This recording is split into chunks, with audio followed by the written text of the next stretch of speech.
Hola, te damos la bienvenida de parte de la Iglesia Bautista Palabra de Vida en Tampa, Florida. Es un gozo para nosotros compartir este mensaje contigo.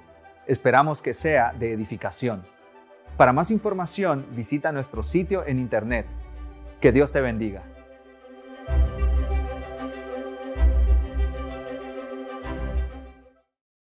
Un pastor escribió: el cristiano más avanzado nunca puede escuchar demasiado acerca de la cruz. El cristiano más avanzado nunca puede escuchar demasiado acerca de la cruz. La cruz de Cristo, el evangelio de salvación, no es algo por lo cual tú pasas como una puerta de entrada y después la dejas atrás y empiezas a conocer otros cuartos de la habitación más interesantes. De la casa del cristianismo, el evangelio no es solo la puerta de entrada. La cruz de Cristo no es solo la puerta de entrada. Es la casa entera.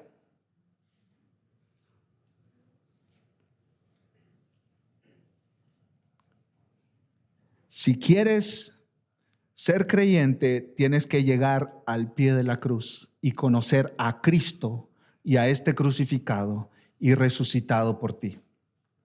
Y si quieres vivir como cristiano, tienes que regresar a menudo, diariamente, cada hora, si es posible, a la cruz, al evangelio, a la obra de Cristo. Puedes olvidar otras cosas, pero no puedes olvidar la cruz. Porque escribió el hermano R.C. Sproul, fue en la cruz, a través de la cruz y por la cruz que nuestro Salvador realizó su obra de redención.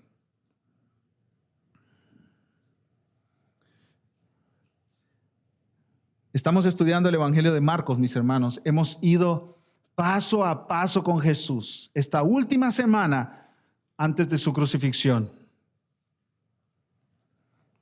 Y ahora llegamos a los momentos antes de la misma crucifixión. Este sermón se titula El Rey Jesús camino a la cruz. Y estaremos considerando lo que Jesús vivió antes de ser colgado en ese madero. Jesús, esa madrugada del viernes y esa mañana del viernes, atravesó dos juicios, un juicio de los judíos y otro juicio de los romanos. Podemos decir un juicio religioso y otro juicio civil. En esos dos juicios hubieron 6 audiencias, 6 diferentes audiencias. 3 veces Jesús fue presentado ante los líderes judíos y 3 veces ante los líderes romanos, Pilato y Herodes. 6 audiencias totalmente injustas. 6 audiencias donde ninguna de las acusaciones tenía peso, donde no había ni un testigo que pudiera garantizar que Jesús merecía ser condenado a muerte. Se le acusó de diferentes cosas a Jesús, de querer destruir el templo. Se le acusó de causar sedición o rebelión en contra del Imperio Romano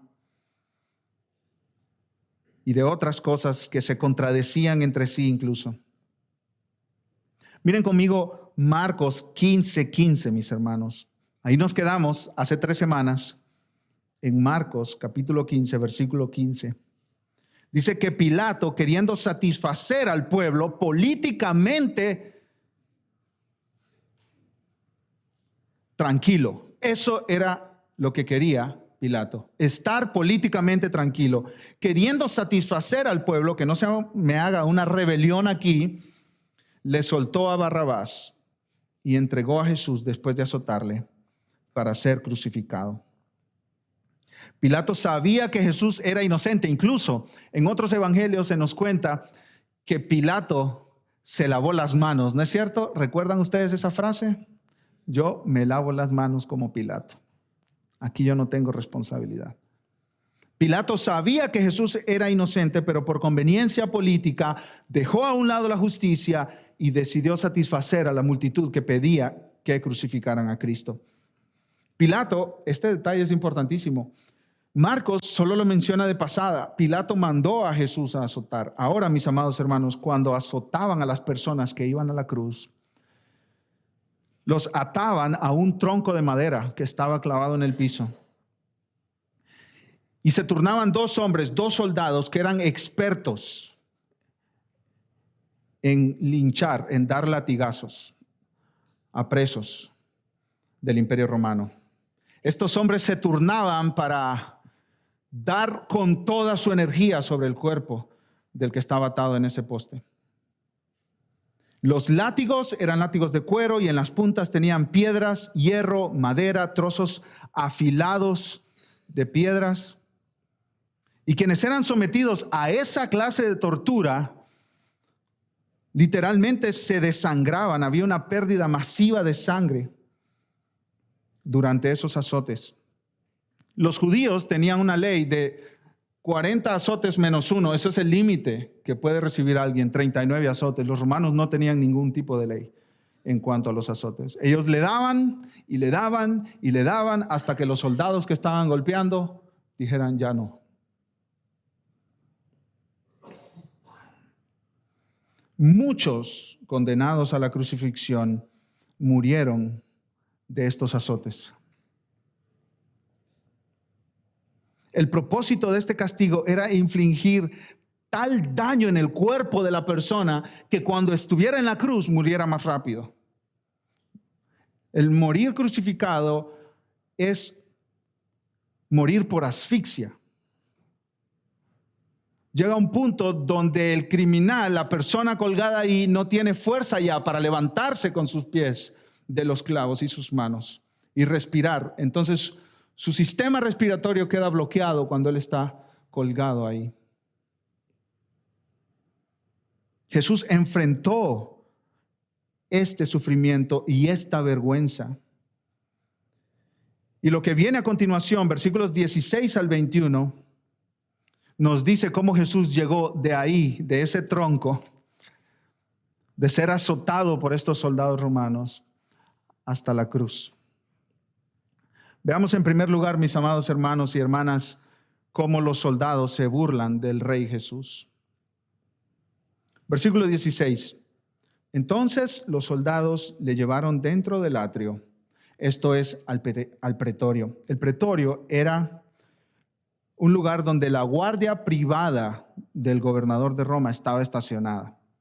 Algunos comentaristas dicen que los pretorianos, la guardia pretoriana, era el FBI de hoy en día, o el sistema secreto, el servicio secreto de protección al presidente.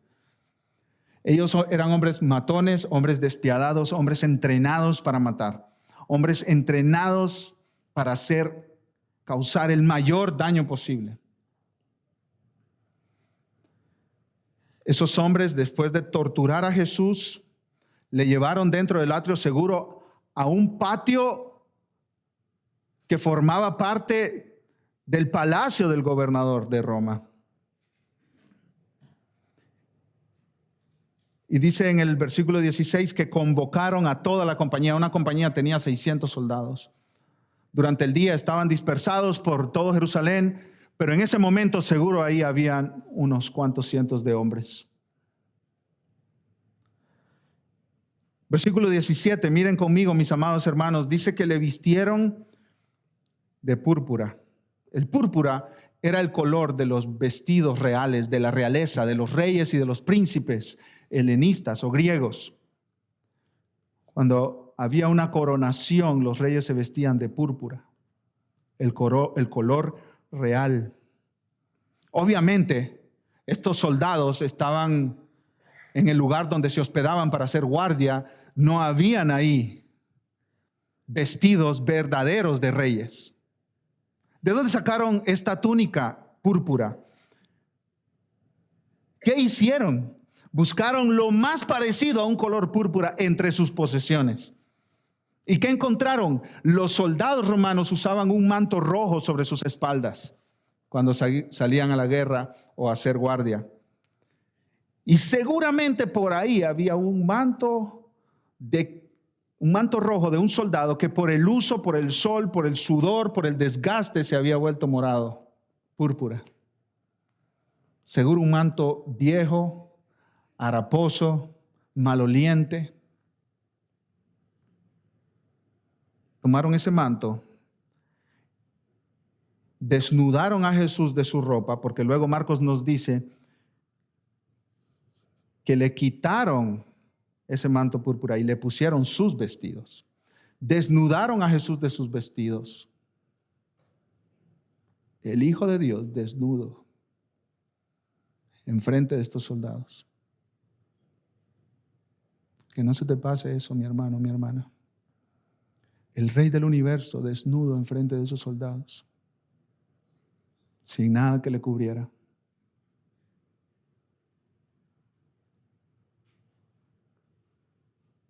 Y para burlarse de él, para hacer mofa de él, le pusieron ese manto púrpura. ¿Qué sucedió a continuación? Le pusieron también una corona tejida de espinas. Esto es haciendo una burla de Jesús. Los soldados habían escuchado en el juicio enfrente de Pilato y de Herodes también, y otra vez delante de Pilato, que Jesús decía ser el rey de los judíos. Y escucharon a Jesús cuando dijo: mi reino no es de este mundo. Y ahí estaban los soldados que generalmente odiaban a los judíos. Los judíos también odiaban a los romanos. Los romanos, especialmente los soldados, miraban a los judíos como un dolor de cabeza, como un montón de revolucionarios. Habían judíos que se escondían en guaridas y cuando pasaban soldados romanos salían con cuchillos y los apuñalaban. ¿Cómo los soldados iban a estar contentos con los judíos? De ninguna manera. Los judíos odiaban a los romanos porque los judíos querían liberarse de la opresión del imperio romano. Querían ser libres, soberanos e independientes. Se odiaban unos a otros. Y en este momento, los soldados miran a este hombre en su debilidad, callado, un judío más, un judío que se parece al resto de los judíos. Jesús no tiene una aureola, Jesús no tiene un brillo saliendo de su rostro. No, Jesús no tiene ropas especiales. Él no tiene una caravana que le sigue enfrente y que proclama rey de los judíos. No, este hombre está solo ahí, no hay nadie que le acompañe, nadie que vaya a su juicio. Este hombre está abandonado. Y los soldados romanos empiezan a decir: este es el rey de los judíos. Ja, ja, ja. Judíos, este es su rey. ¿Qué broma es esta? ¿Qué chiste es este? Vamos a hacerle una coronación. Vistámoslo de púrpura. Vistámoslo con ropas reales. Pongamos una corona sobre su cabeza. La corona que usaba el emperador era una corona de hojas de laurel, tejida.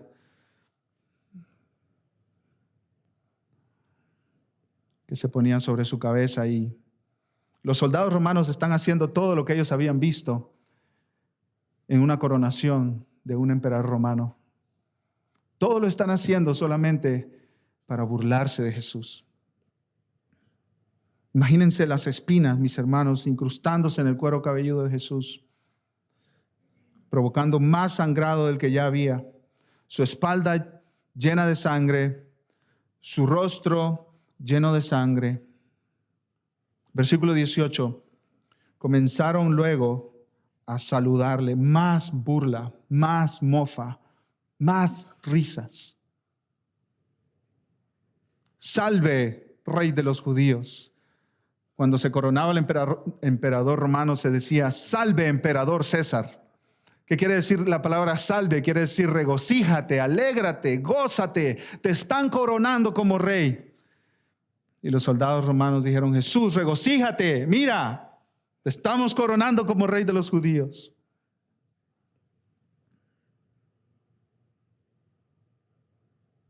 Esta escena está llena de ironía, mis amados hermanos.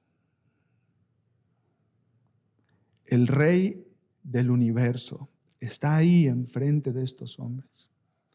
Y estos hombres se están burlando de que Él dijo que es rey. Cuando llegamos a Apocalipsis, Juan tiene una visión y él la escribe y él nos cuenta la visión de Cristo Jesús en su trono.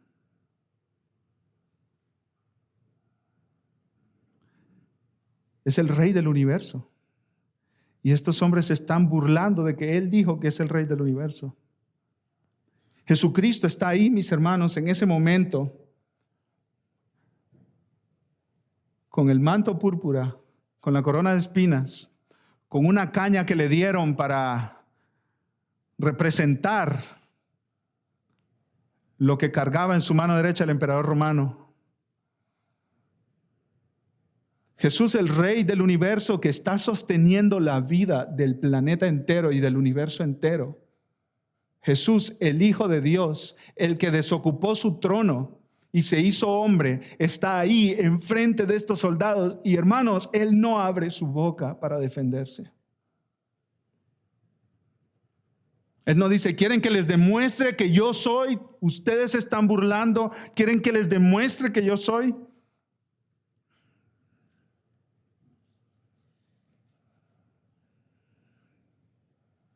Marcos quiere enfatizar que el reino de Jesús se caracteriza por humildad, sacrificio y servicio hasta las últimas consecuencias. Jesús dijo, el que quiera venir siguiéndome a mí, tome su cruz cada día y sígame. El que no esté dispuesto a negarse a sí mismo, a vivir esa vida que yo les modelo de sacrificio y servicio y humildad, no puede ser mi discípulo.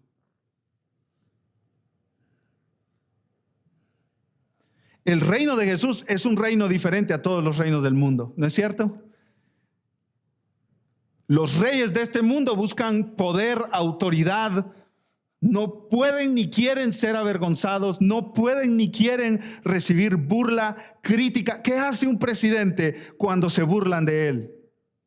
¿Qué hace un poderoso cuando le critican?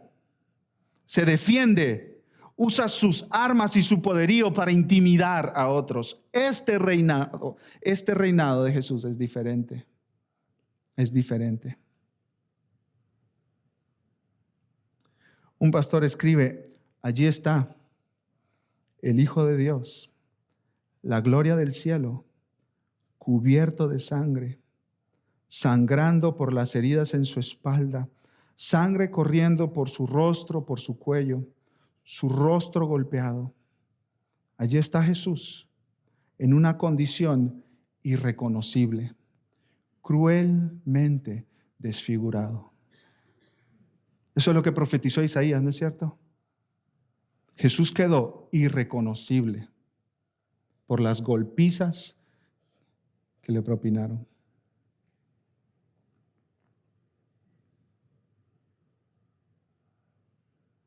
R.C. Sproul escribe, debió haber sido honrado y adorado, pero recibió abusos y burlas.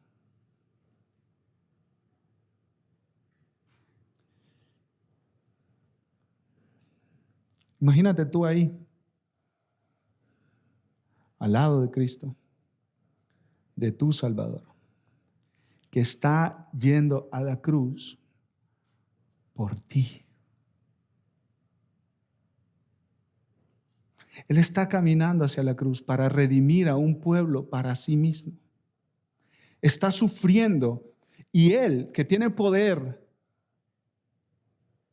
está permitiendo que ese sufrimiento llegue, porque ese sufrimiento producirá algo maravilloso, algo bueno, algo que vale la pena. Ahí está el Rey del universo sufriendo y permitiendo ese sufrimiento sobre él. ¿Por qué? ¿Es masoquista acaso? ¿Le encanta el dolor? No, de ninguna manera.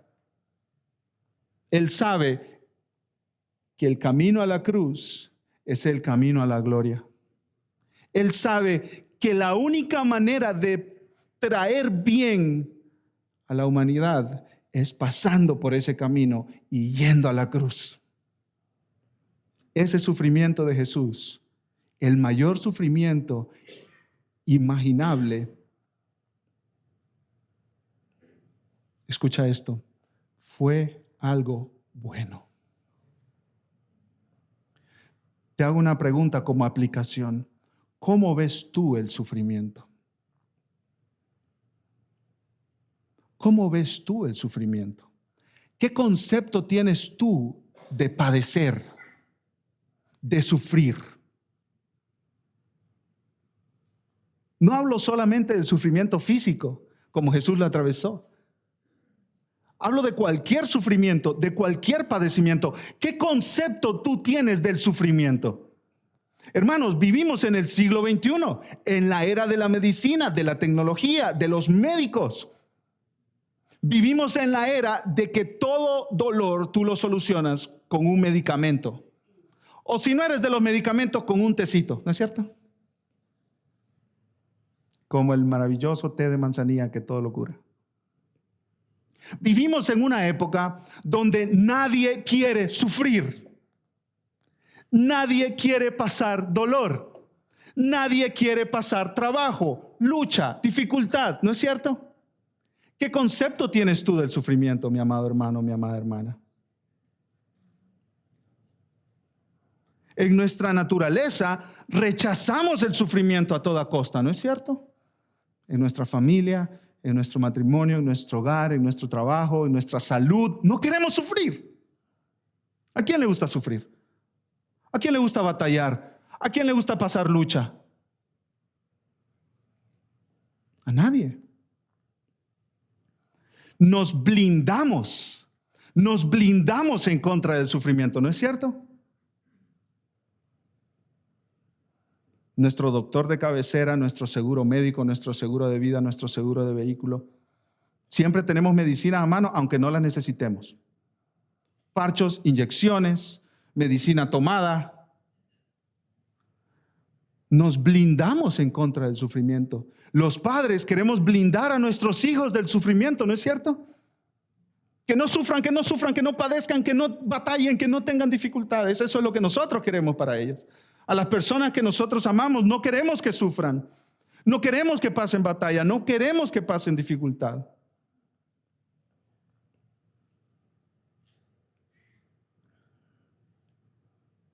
Pero escucha lo que dice Santiago. Hermanos míos, tened por sumo gozo cuando os halléis en diversas pruebas. Tened por sumo gozo cuando os halléis en diversas pruebas. ¿Por qué? ¿Por qué yo voy a tener una perspectiva así del sufrimiento? ¿Por qué yo voy a gozarme cuando padezco? ¿Por qué yo voy a gozarme cuando me duelo? ¿Por qué? Tened por sumo gozo cuando os halléis en diversas pruebas, sabiendo que la prueba de vuestra fe produce paciencia. El sufrimiento, mis amados hermanos, produce un buen fruto de justicia en los hijos de Dios. El sufrimiento produce un buen fruto de justicia en los que aman a Dios. Y estamos seguros que todas las cosas ayudan a bien para aquellos a quienes aman a Dios. No somos masoquistas. No estamos trayendo el dolor a propósito a nuestras vidas, pero cuando Dios providencialmente decide a este hombre, a esta mujer que es mío, que es mía, le toca padecer, nosotros decimos, como un pastor me dijo a mí, ven sufrimiento, haz aquello para lo cual fuiste enviado por Dios.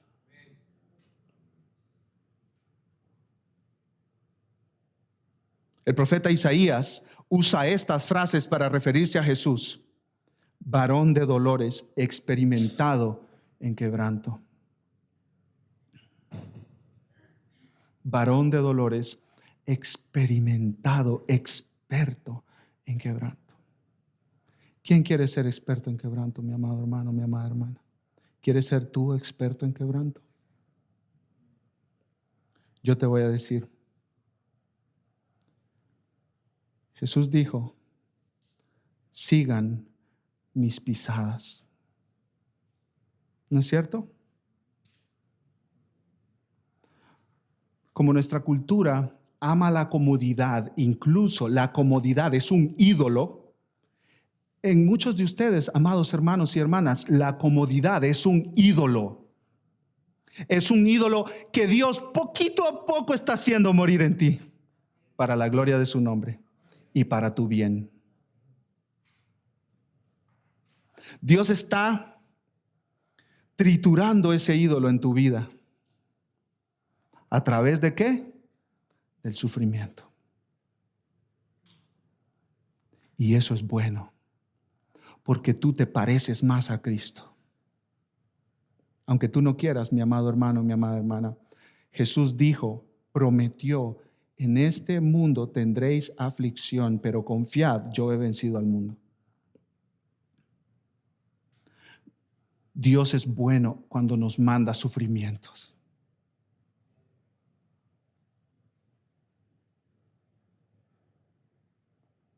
Hace poco un amado hermano me dijo, Daniel, la debilidad nunca ha dañado a un siervo de Dios. La debilidad nunca ha dañado a un siervo de Dios. Solo las fortalezas. Es bueno ser débil, mi hermano, mi hermana. Es más, si tú te consideras de los débiles, ven a Cristo porque Él es el que conoce la debilidad, el sufrimiento. El cristianismo no es para los que todo lo saben, todo lo pueden, todo lo conocen, todo lo resuelven. El cristianismo no es para el que se cree Superman o la Mujer Maravilla, que para todo tiene respuesta. No. Al cristianismo tú entras por la puerta de la humillación, reconociendo que no eres nada, que no puedes nada, que eres un pecador, un vil pecador. Así entras tú a través de la puerta del cristianismo. ¿Y cómo crees tú que te mantienes sirviendo al Señor? Lee Hebreos capítulo 12. A quien Dios ama, a este disciplina. Dios está formando a Cristo en nosotros y eso significa martillo y cincel.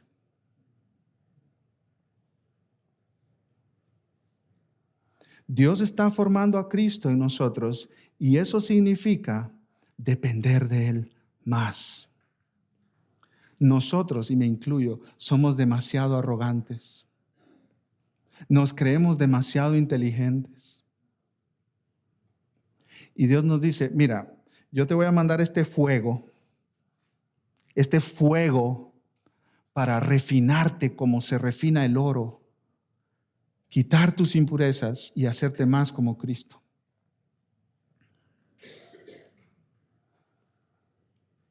Otra vez, quiero aclarar esto porque yo no quiero que ustedes se salgan a darse golpes por ahí, tomando malas decisiones sin sabiduría, para sufrir y ser más como Cristo. No somos masoquistas, no amamos el dolor. Pero nos gozamos cuando viene el sufrimiento porque sabemos que ese sufrimiento producirá un bien en nosotros para la gloria de Dios. Para la gloria de Dios.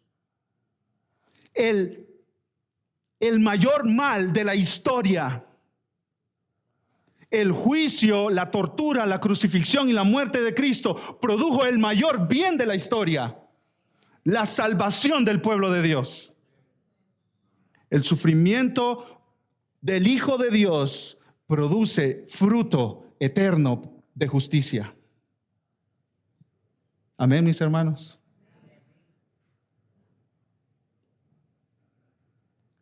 Amén. El pastor Kevin DeYoung escribe y dice, Entre menos esperemos sufrir, más devastador será el sufrimiento. Entre menos esperemos sufrir, más devastador será el sufrimiento. Por eso te preguntaba hace un minuto, ¿qué opinas tú del sufrimiento? No lo quieres, no lo esperas, no te gusta, lo resistes, te blindas en contra del sufrimiento. ¿Qué piensas tú del sufrimiento? Hermanos, le repito, y esto se lo he dicho antes, a veces algunas personas llegan conmigo después de los sermones y me dicen, pastor, muy negativo, muy negativo. Necesitamos que sea más positivo ahí arriba. Positivismo, pastor. Positivismo, está hablando muy trágicamente. ¿Por qué? Como que si nos deseara algún mal. No, hermanos. No les deseo ningún mal. Me duelo cuando ustedes me dicen que la están pasando mal. He llorado con algunos de ustedes. Los he visitado en el hospital. No me gusta que padezcan.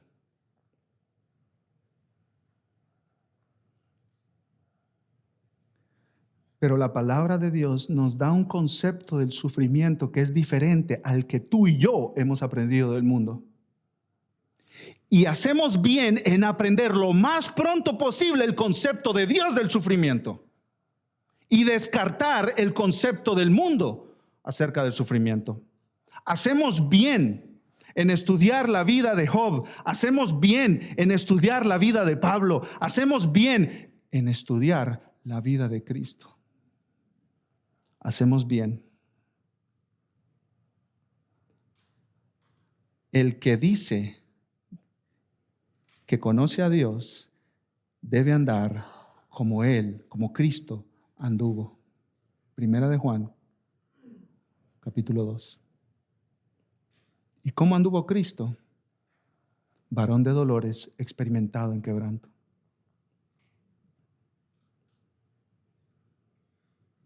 Hermanos míos, tened por sumo gozo cuando os halléis en diversas pruebas, sabiendo que la prueba de vuestra fe, escuchen esta palabra clave, produce paciencia. El sufrimiento está produciendo algo bueno en ti, algo bueno en tu esposo, algo bueno en tu esposa, algo bueno en tus hijos, algo bueno en esta iglesia, para la gloria de su nombre y nuestro bien. Veamos en segundo lugar cómo los soldados golpean al Rey Jesús. Yo no digo cómo golpean a Jesús. No, cómo golpean al Rey Jesús. Al Rey soberano de los cielos y de la tierra. Al que es dueño de todo. Al que los estaba manteniendo vivos mientras lo golpeaban. Escucha esto, mi hermano. El libro de Hebreos, capítulo 1, dice que Él, Jesús, es el sustentador de todas las cosas. Colosenses, el apóstol Pablo dice que todo está siendo sostenido por Cristo. Cristo es el creador y el sustentador de todas las cosas. Todo fue creado por Él y para Él y por medio de Él. Y este Rey del universo, mientras los soldados lo golpean, Él está sosteniéndolos vivos a ellos. Y les está dando oxígeno que respirar. Y está manteniendo sus corazones funcionando. Y sus pulmones respirando. Desatando en ellos mismos por su propio pecado y rebeldía contra Dios toda su maldad en burla del Rey del universo. Yo no quiero que tú pienses, oh, mira cómo le golpean a Jesús. No, cómo golpean al Rey del universo, al que los está manteniendo vivos. Versículo 19, y le golpeaban en la cabeza con una caña. Recuerda que Jesús sobre su cabeza tenía la corona de espinas, ¿no es cierto? Y esas espinas entraban más profundamente en su cuero cabelludo, una de las áreas de mucha circulación de sangre en el cuerpo. El sangrado de Jesús era profuso. Su cabeza estaba perforada por las espinas. Su rostro estaba cubierto de sangre y le escupían. Un acto en todos lados de total desprecio y vergüenza.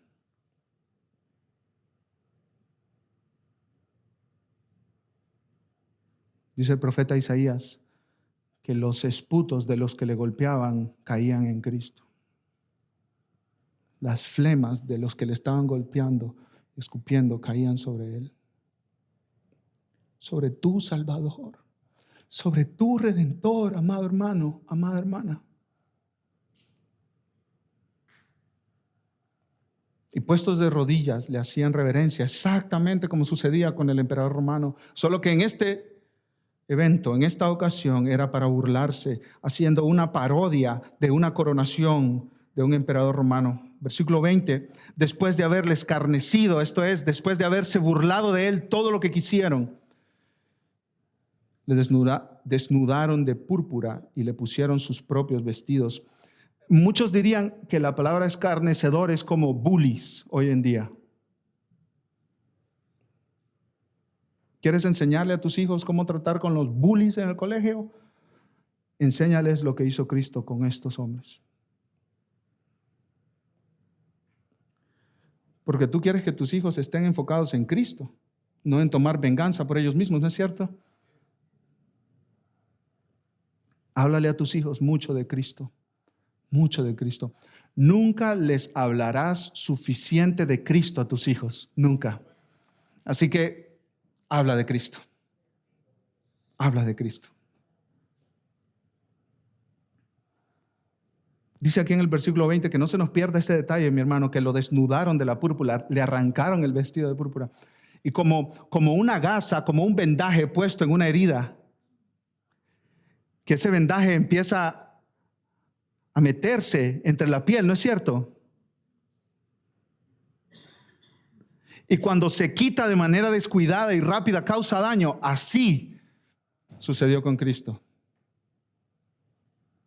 Y le sacaron para crucificarle. Esa palabra le sacaron, Spurgeon dice que indica que Cristo tuvo que apoyarse de quienes lo estaban sacando para crucificarlo. Da la imagen esta palabra de un niño o una persona enferma que necesita apoyo. No podía ya. Jesús venía de desvelo, de angustia al considerar la cruz, de golpes de los líderes religiosos de Israel, de bofetadas, de escupitajos y de azotes, y de recibir burlas, una corona de espinas sobre su cabeza y golpes con una caña sobre esa corona de espinas. Ya no podía. Estaba desangrado, deshidratado. Las debilidades del Salvador deben haber sido evidentes en ese momento, dice Spurgeon. Todo eso nos permite no sorprendernos cuando leemos que Él estaba tan débil.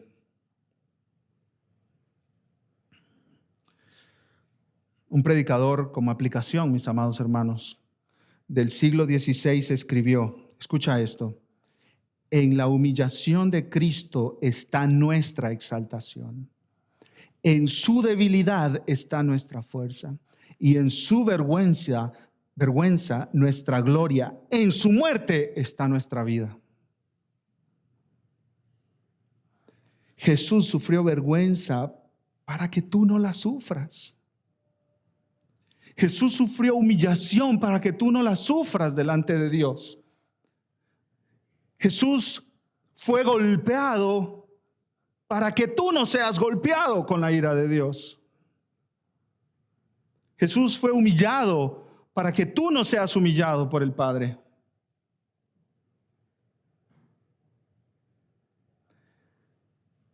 Pero te pregunto, ¿te has apropiado tú de esta obra de Cristo? ¿Has hecho tú esta obra tuya? No te pregunto si te viste la película de la Pasión de Cristo y lloraste. Yo no te estoy preguntando de eso. Yo no te estoy preguntando si te da lástima a Jesús al escuchar todo lo que pasó con él. No. No, yo te estoy preguntando urgentemente si tú ya hiciste tuya esa obra. Si tú dices, ahí ese hombre estaba pagando el precio por mi pecado. ¿Te has apropiado tú de eso? ¿O miras a Jesús como alguien distante que sí allá murió, pero no tiene nada que ver conmigo? ¿Cómo ves a Jesús? ¿Cómo ves la obra de Jesús? Puedes tú decir, sí, Él estaba siendo avergonzado para que yo no sea avergonzado. Él estaba sufriendo para que yo no sufra. Él estaba siendo golpeado para que yo no sea golpeado por la ira del Padre. ¿Puedes decir eso? ¿Te has apropiado de esta gran salvación? Esto, como les decía antes, no es algo familiar que como en paquetes familiares se consigue. No, es que la abuelita es cristiana, entonces por eso ahí más o menos yo me voy metiendo al asunto. O mis papás me criaron así, entonces por eso yo soy. No, jóvenes, escúchenme, tienen que hacer suya esta obra de Cristo. Tienen que llegar a decir, Él murió por mí. Está bien que hablemos en general. Jesús murió por nosotros. Eso es lo que nos enseña la palabra, ¿no es cierto? Pero tú tienes que llegar a decir, Él, Cristo, dio su vida, murió en la cruz por mí. Él es esta palabra es clave, sustituto. Pagó el precio en mi lugar. Yo no voy a la condenación eterna porque Él padeció mi condenación. Él pagó mi deuda. Yo tenía una deuda tan grande que yo no la podía pagar y Cristo la pagó por mí. Y ahora todas sus riquezas son mías. Su perfección es mía. Su justicia es mía. Su santidad es mía. ¿Puedes decir tú eso? Si no lo puedes decir hoy, yo te ruego, te suplico y en el nombre de Dios te ordeno que hoy te arrepientas de tus pecados y creas en Jesús como Salvador.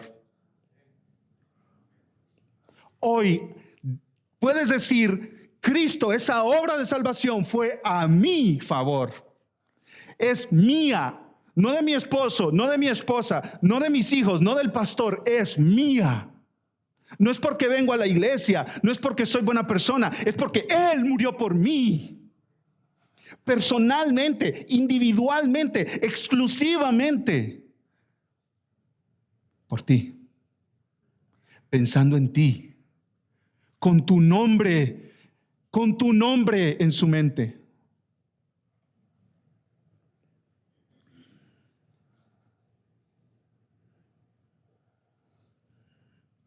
Miremos en tercer lugar, y para terminar, cómo Simón de Cirene ayuda al Rey Jesús. Versículo 21.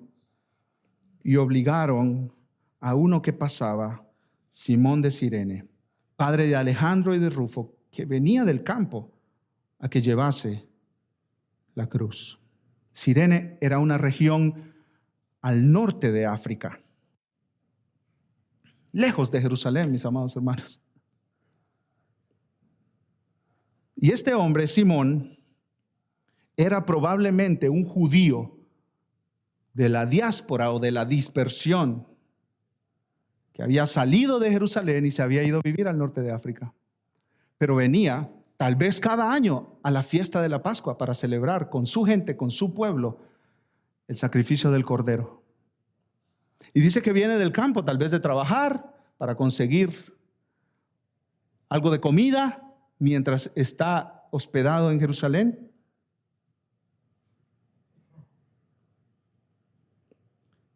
Dice que le obligaron a cargar la cruz. Me encanta que Warren Wiersbe dice, el que tenía que estar ahí para ayudar a Jesús era Simón Pedro, pero no estaba. Era Simón de Cirene el que apareció.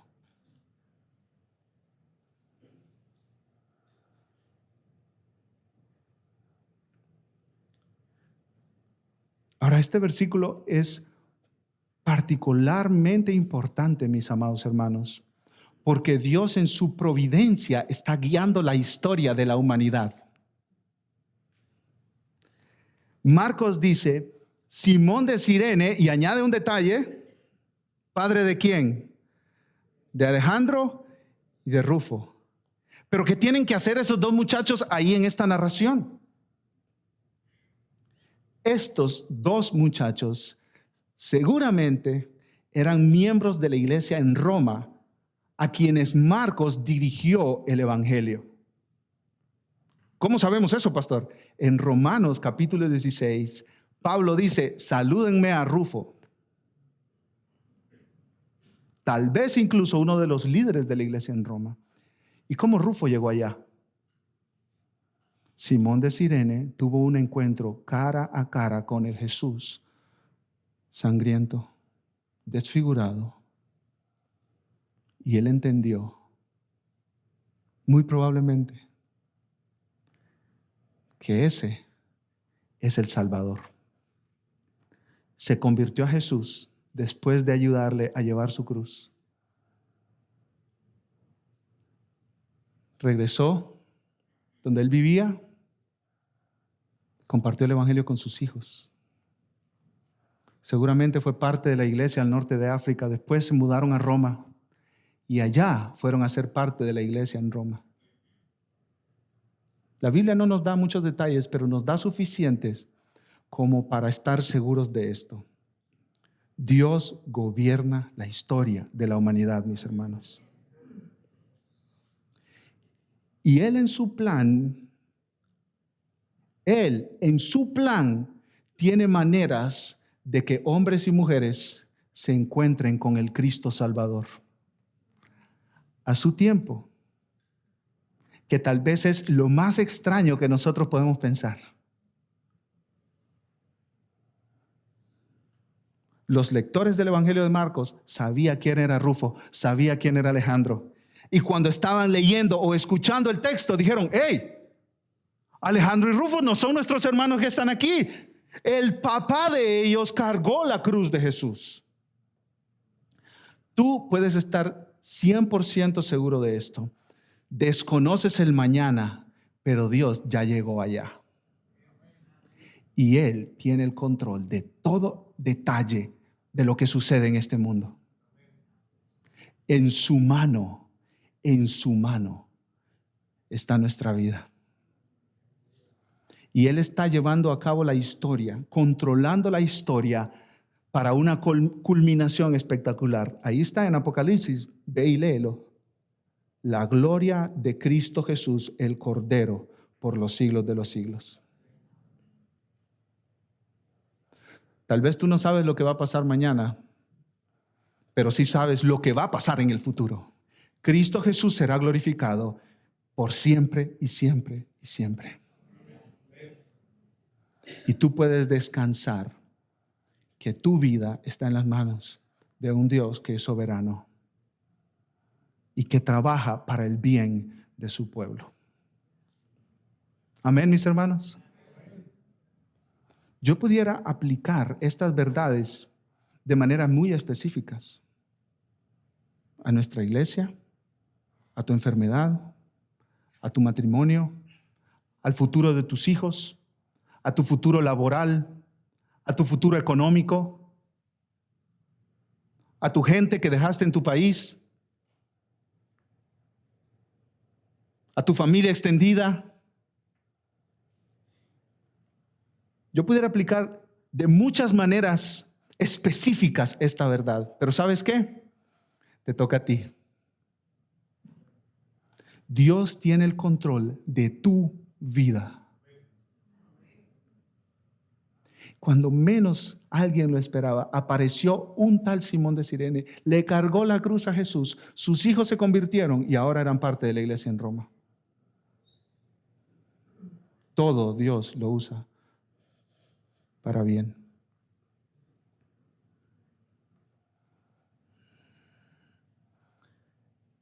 Dios tiene el control de absolutamente todo. En medio de la burla del Rey de Reyes y Señor de Señores, Dios sigue obrando soberanamente como Él quiere y providencialmente a favor de los suyos. En su providencia, Él salva a un hombre que solo estaba pasando por ahí. Y después salvó a sus hijos. Y no sabemos cómo siguió la historia, pero Dios sí sabe. Y nosotros podemos descansar que Dios ordena la historia. Nada de lo que te pasa a ti, nada de lo que le pasa a tu familia, nada de lo que le pasa a esta amada iglesia está fuera del control soberano de Dios. Y podemos confiar en Él. En la vida y en la muerte podemos confiar en Él.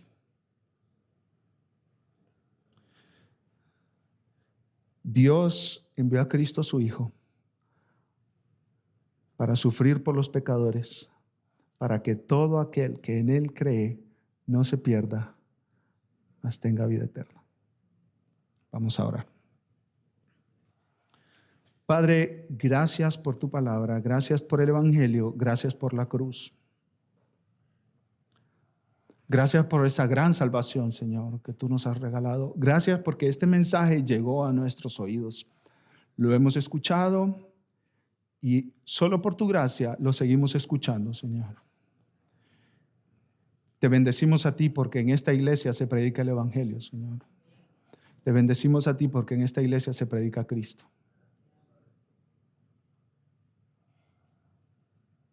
Gracias porque tú has avergonzado la sabiduría humana, Señor. Has avergonzado al sabio y al poderoso de este mundo. Y nos muestras que el Salvador en el que nosotros hemos creído, en debilidad ganó nuestra salvación. Al morir, ganó nuestra vida. Al sufrir, compró nuestra redención. Gracias, Señor.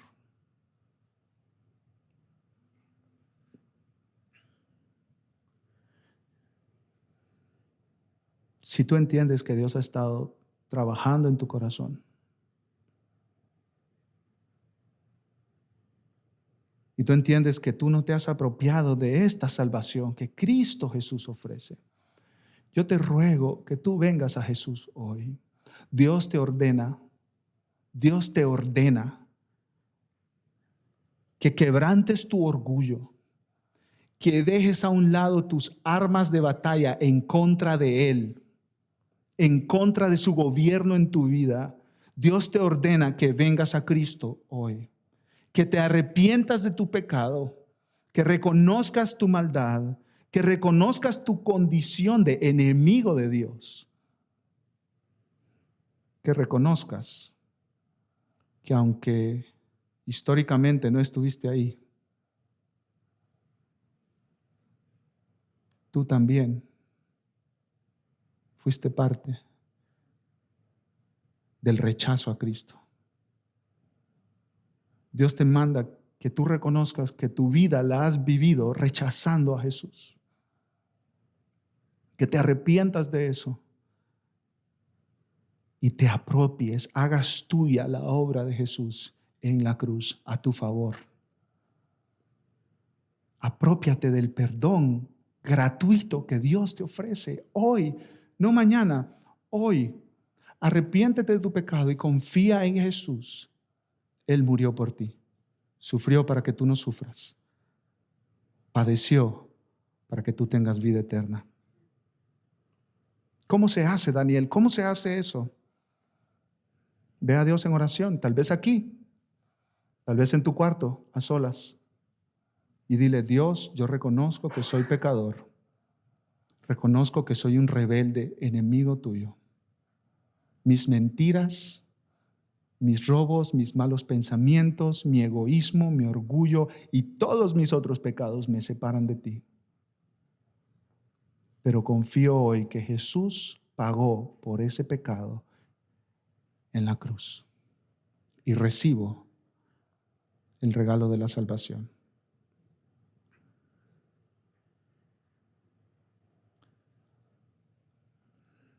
Padre, gracias por el Evangelio. Nuevamente lo decimos.